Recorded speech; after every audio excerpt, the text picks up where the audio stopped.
આપણે કોથમરી નાખીને હવે આપણે બધાને સર્વ કરી દઈએ. Hello, good morning. કેમ છો બધા? અત્યારે આપણે બનાવીએ છીએ મંચાવ સૂપ.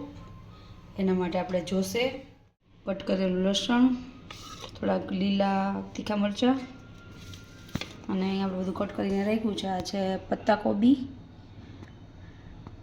એટલે મીન્સ સાદી કોબી, ગાજર, કેપ્સિકમ, ડુંગળી લીલી અને સૂકી બેય છે, અને આ છે લસણ લીલું. અને અહીંયા આપણે સૂકું લસણ સુધારીને રાખી દીધું છે. આપણે આનો વઘારી લઈએ. તેલ આપણું આવી ગયું છે, બંધ કરી દઈએ. ધુમાડા નીકળવા માંડ્યા. નાખશું થોડીક હિંગ, આમાં નાખશું થોડુંક લસણ અને મરચાં પણ સાથે.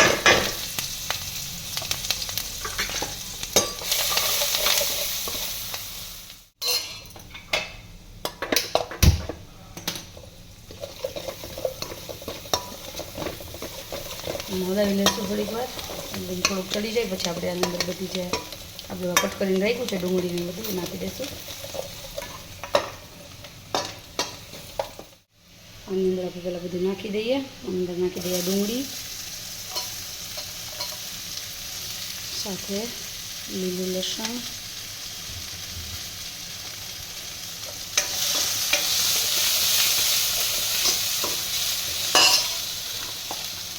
અંદર કોબી,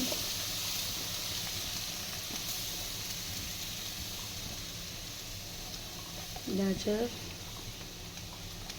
આપણા કેપ્સિકમ જે આપણે કટ કરીને રાખ્યા છે એ પણ આપણે નાખી દઈશું. ટૂંકમાં બધું હારે જ નાખવાનું, પણ તમને દેખાડવા માટે અલગ અલગ નાખ્યું. અને હવે આપણે 5-6 મિનિટ ચડવા દઈશું. પછી આપણે આની અંદર પાણી એડ કરી દઈશું. ચડી જાય પછી આપણે થોડુંક મીઠું ચડવા માટે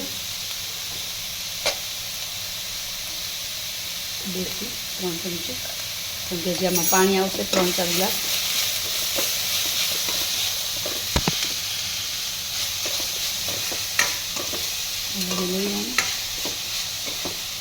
બધાને ચડવા દઈશું. થોડુંક સોફ્ટ થઈ જાય ત્યાં સુધી રાખશું. બહુ નહીં ચડવા દેવાનું. 70% ચડી જાય એવું રાખવાનું. પછી આપણે ઉકાળવાનું છે પાણી.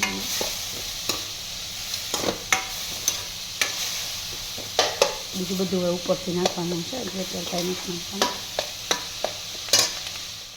લાલ મરચું નાખશું, કેમ કે લીલા મરચાં આપણે 2 થી 3 જ નાખ્યા છે, તો કાંઈ સ્પાઇસી નહીં બને. એટલે થોડુંક લાલ મરચું એડ કરી દઈએ. બધા નહીં નાખતા હોય, આપણે નાખ્યું છે. આમાં જ નાખવું પડે, ઉપરથી નાખીએ તો કાચું લાગે. હવે આપણે આમાં પાણી નાખવાનું છે 2 થી 3 ગ્લાસ. નાખી દઈએ પાણી 2 થી 3 ગ્લાસ. હા હા, બધું નાખ્યું.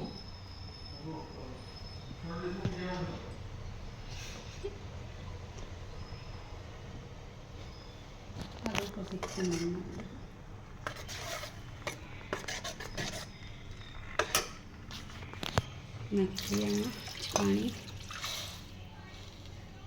હજી પાણી.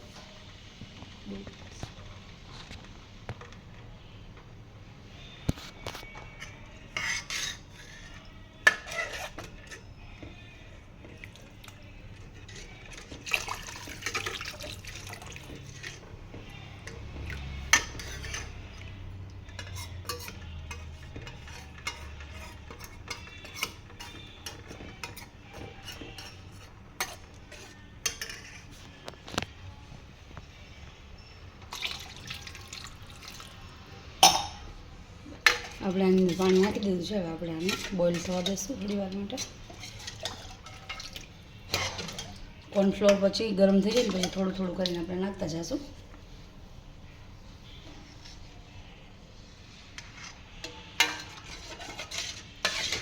નાખતો સોયા સોસ.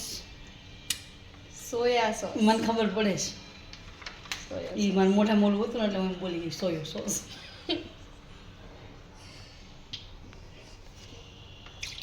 બસ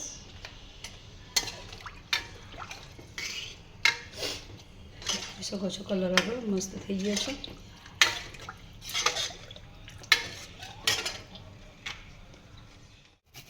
છીણીને નાખી દઈશું. આદુનો ફ્લેવર મસ્ત આવી જશે. કટ કરવામાં કટકા મોટા મોટા લાગે એ ન સારું લાગે. ક્રશ કરીને જ ઉપરથી નાખવાનું છે.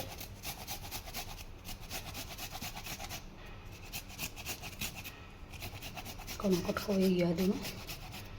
ઉપરથી કોથમીર આપણે નાખી દઈશું.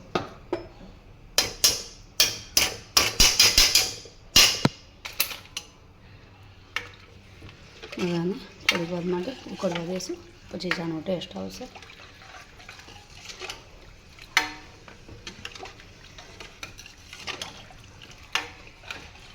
આપણે આમાં થોડું થોડું કરીને આ એડ કરતા જઈશું. કોર્નફ્લોરનું પાણી આપણે બનાવેલું છે, 1 ચમચી કોર્નફ્લોર, બીજું પાણી નાખીને, કેમ કે આને ગ્રેવી જેવું થોડુંક ઘાટું કરવા માટે કોર્નફ્લોર નાખવો પડે. ઉકળશે પછી એનો ટેસ્ટ સારો આવશે. થોડોક નાખ્યો છે, થોડી વાર પછી પાછું નાખી દઈશું.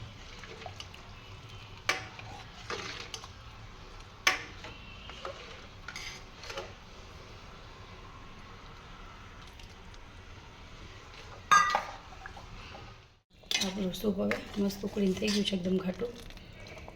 જોઈ શકો છો એની થિકનેસ કેવી આવી ગઈ છે. આની અંદર આપણે કોથમરી નાખી દઈશું થોડીક સુધાર. આપણે કોથમરી નાખીને હવે આપણે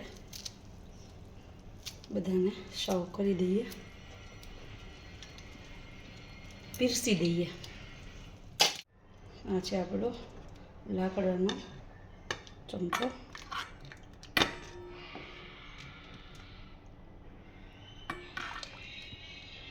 આપણું સૂપ રેડી થઈ ગયું છે.